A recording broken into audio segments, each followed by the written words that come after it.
Hi, friends. In this series of videos, I'm going to share some of the work I do with a very, very special school district, the Beaufort Delta. This school district is near and dear to my heart. I've been working with them for just about 4 years now. Dear friends, colleagues, and the work is thorough. And as you can see, the Beaufort Delta is in a unique setting. It's one of Canada's most northerly school districts. And schools are very much spread across the Beaufort Delta. Regionally, a lot of them are fly-in only. Some of the schools are quite small. They serve small towns, small villages, small populations. And the Beaufort Delta is very special, partly because of the communities of which the Beaufort Delta serves. A large portion of the families are Indigenous. And with that come really amazing values, beliefs, identities, and stories that the school district has embraced in our planning, in our programming, in our commitments, and in our objectives and strategic plan. So, several years ago, the Beaufort Delta approached me to support them in adopting more of an inquiry stance. And very much looking at the curriculum and looking at the learning through a land-based, localized lens where we start with the identities of which we are serving. And teachers are planning to these identities through land-based experiences, inviting local learning guides into the classroom as often as possible. And I support the district in a myriad of ways. And one way that I support the district is through kind of a cohort model where we invite teachers to come be a part of a bit of a teaching community. Across the school year, we participate in workshops, conversations, collaborative inquiry, and we meet every 4 to 6 weeks online here. And at the end of the year, we engage in what we call a celebration of learning, a share out, where teachers from the Beaufort Delta who have been a part of these cohorts come together virtually and they share a little snippet of their learning journey. And every year, these shareouts are a highlight, the honesty, openness, reflection, vulnerability, and impact of these teachers thinking and planning on student learning, but also on their own learning. It's heartwarming, it's informative, and with their consent, I can share some of those recorded reflections with you here. So I hope you appreciate these, share outs. You're going to be introduced to some dear colleagues, Erica Thompson, Steve Dagar. They helped me facilitate this learning, being from the Beaufort Delta themselves. You'll hear us consolidate some of the teachers sharing, and you get to meet some amazing colleagues from the Beaufort Delta. You get to see into their classrooms. The shareouts are roughly 12 to 20 minutes long. So, get comfortable, sit in, get a cup of coffee or tea. And I invite you just to listen to their reflections, be inspired by the impact that they've helped facilitate, and listen to their own growth, their own learning. And I'm sure you're going to find it not just informative and inspiring, but also deeply helpful for your own practice. And I encourage you at the, outset of watching a video, consider what you may do in your own practice, having learned from these amazing colleagues, these students, their families, these communities, and how this learning might impact you to do something different, to let go of something, to embrace something, and to center something different in your practice. So enjoy. From my heart to yours, I'm really inspired by these teachers and their sharing and the learning that the students facilitated and I'm sure you're going to enjoy it too. Thank you both. Right. Appreciate you both. Mhm. Thanks for having us. Oh Yeah. gosh, thanks for being. So I'm just more of a support for Jasmine in her class. We are co-collaborators, and I've been in the inquiry network for a couple of years, so I'm just trying to help Jazz with her first year of teaching and putting some of these like awesome things into place. So I'm gonna let her take the reins, but she's done lots of really great things in her classroom, and I've been really honored to be a part of that. And Erica too. We've all like really happy to be working with Jasmine. So Okay, Yeah. thank you. thank you. Okay, so this so these slides are more, it's not just one unit. I have a couple of things in there that we were proud to work on.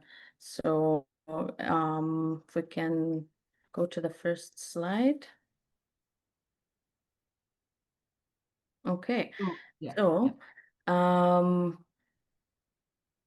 I'll start with Robert's story. So Robert Kuptana was one of our respected and knowledgeable elders in the community. He would frequently come up to the school and share his knowledge. He passed away, unfortunately, last year.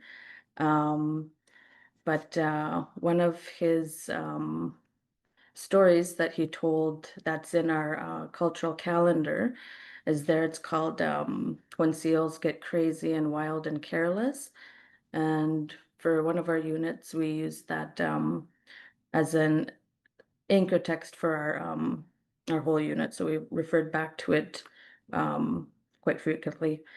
So the story is about how the moon's lunar pull at a certain time in of the year would cause little planktons and fish to come up to the top of the ice, and seals would get careless. So Inuit would watch the moon phases to find that spot. Um, and so this provocation would help students in understanding identity and survival and connection to the land.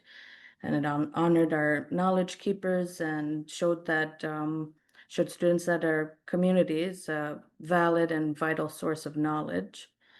We also used a lot of pictures and videos. One of the favorites was demonstrations and activities where we would work on hides, like skinning and drying, softening. We had a lot of different opportunities for that. So these were activities that students wouldn't usually experience at home as well, and make those connections. We also had some different access points like sentence stems, sentence building, some art activities and physical activities, graphic organizers. So all of this allowed students to bring their own experiences and knowledge, making our learning powerful and personal, and connected to the story, to each other, and to the land. And then that same story, because it talked about the lunar pull and the tides and stuff like that, was a really nice segue into science. So Jazz was able to do this cross-curricular unit, right, with literacy and science, which is really awesome when it came together. Mhm. Sorry, Jen. No, that's jump in whenever you need to. Okay, the next one will be student generated questions. There's a lot of pictures there, so we had a lot of opportunities for students to engage with elders and hunters and knowledge keepers. Um, or their questions became deeper and more thoughtful throughout. We also used our learning wall to track our journey with Robert's story sort of up there at the top. And this would show students, sorry, give students an opportunity to have a sense of ownership and pride on their learning. Some question routines that we'd have would be some simple sticky note questions where they would write or draw after an activity, either before or after we'd have an elder or knowledge keeper come in. Sometimes they would have them write questions to ask, sort of like an interview. And we'd have elders and knowledge keepers come in. This allowed students to make connections of learning within the community and model curiosity, respect, and knowledge through the relationships that students had, which allowed them to feel connected and more willing to ask, share, and explore. So like in a couple of those pictures, right, there's the Wolverine and a wolf that got brought in. And so just a lot of natural questioning kind of came from those animals being brought into the classroom, well, into the shop, I guess, and the classroom. Yeah. But kids get to like interact with that a lot, and their natural ability to question things just came out. And so that was a good conversation starters too. Okay, next one. Our question routines. So we did a lot of see, think, wonder activities where students that naturally do this because of our Inuit way of learning is by watching and doing. And so we built on that during demonstrations by having students observe closely, interpret what they're thinking, and write down some things that they wonder. We had a lot of partner parent share, so they practiced their questions in a low pressure setting. And that helped build confidence, especially when they might feel put on the spot. And skinny and thick questions where they explored open-ended and deep questions, figure out what they might want to ask the elders and hunters who would come in. Okay, our next one. So the celebrations of learning. So we had a lot of these. So a lot of these pictures show moments of how learning became meaningful when it's connected to identity, culture, and real experiences. So in that top left corner there, you see a picture of students outside. They're riding their toy skidoos that we made with Adam Gulak, another respected knowledge keeper in the community. He came in and helped us build these little toy skidoos that sort of was lost, I guess, because they hadn't been made in a long time. And we used those for Wisdom Fest, and one of our students actually placed third in Inuvik. And in that picture, students were riding their little toy skidoos around with pride and just excitement for showing what they built. And in the other photos down there, you see students getting a muskox with some high school students, and it was guided by elders and supported by our high school mentors, where we had a lot of opportunities there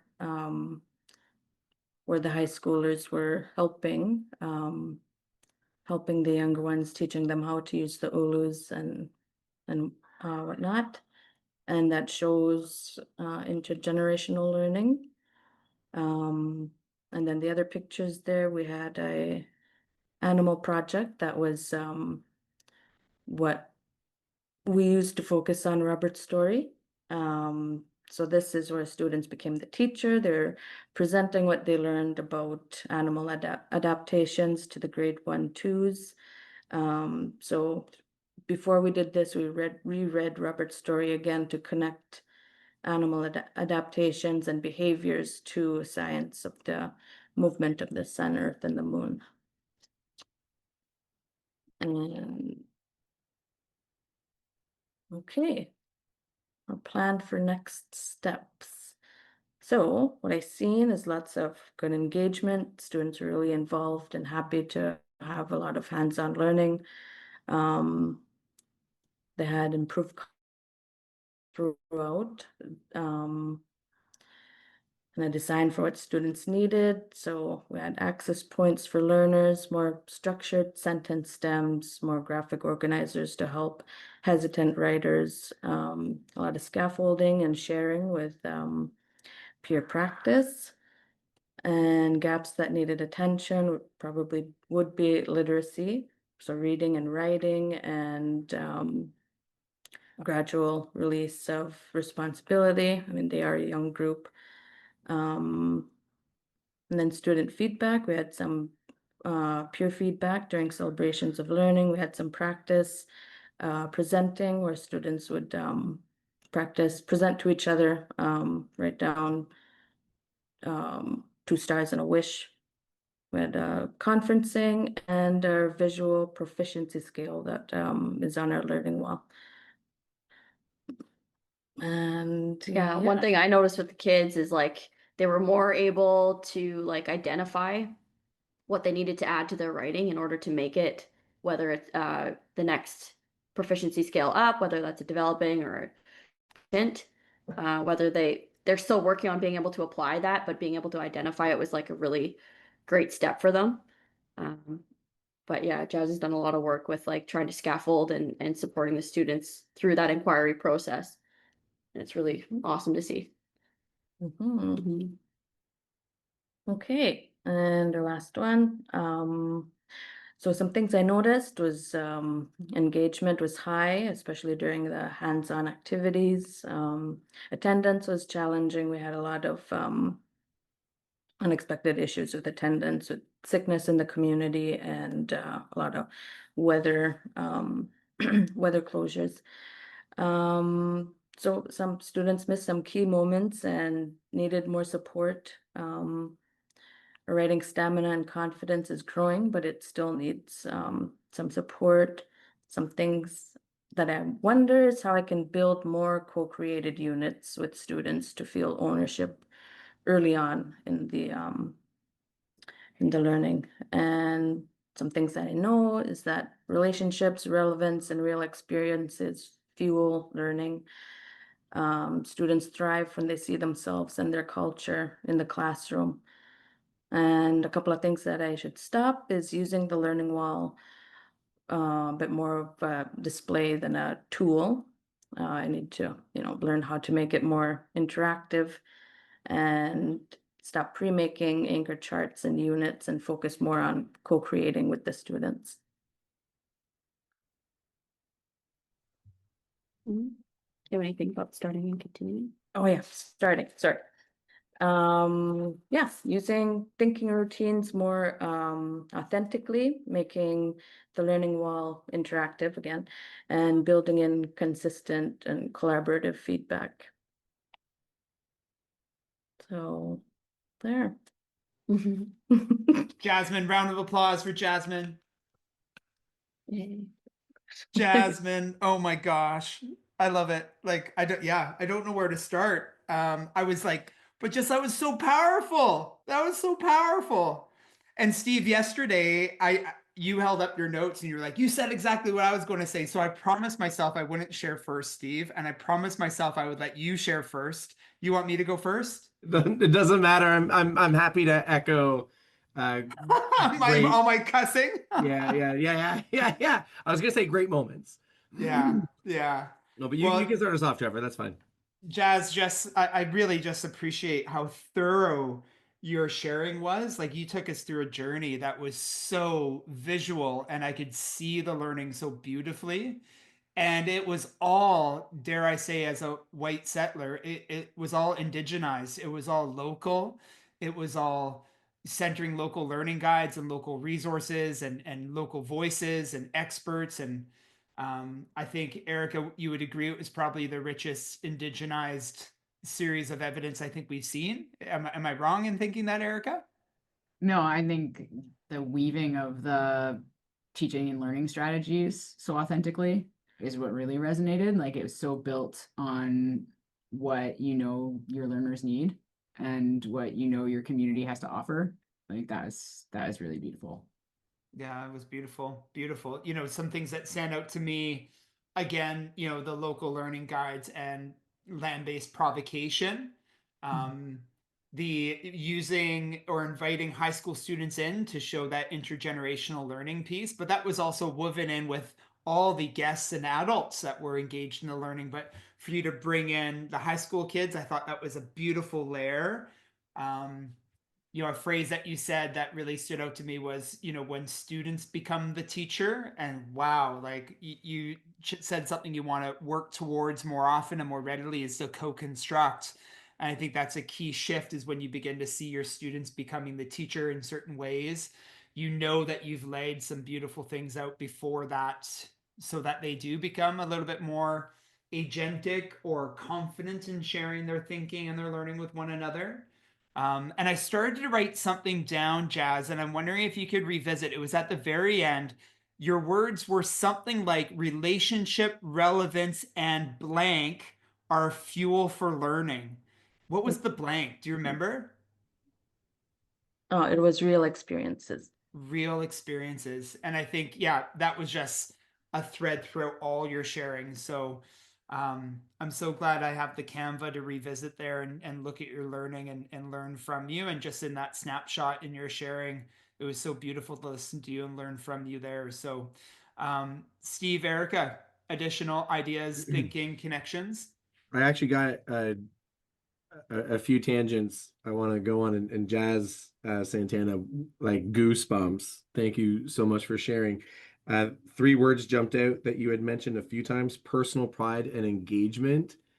And through our work with Trevor, we know that when students are engaged and have the agency and have pride, then the confidence will go up. And so at one point you talked about how you saw your kids' confidence in their work increase. And I don't doubt for a second that it was connected directly to the personal um, uh, learning that they had and then the pride that they were taking. One thing I noted is I'm reminded constantly about like such a unique learning opportunity that we have just by being on the coast or in the Delta, and seeing how your class has done that. I grew up in the burbs of Toronto.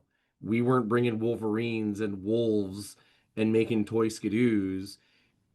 At most, we would have read a textbook about it.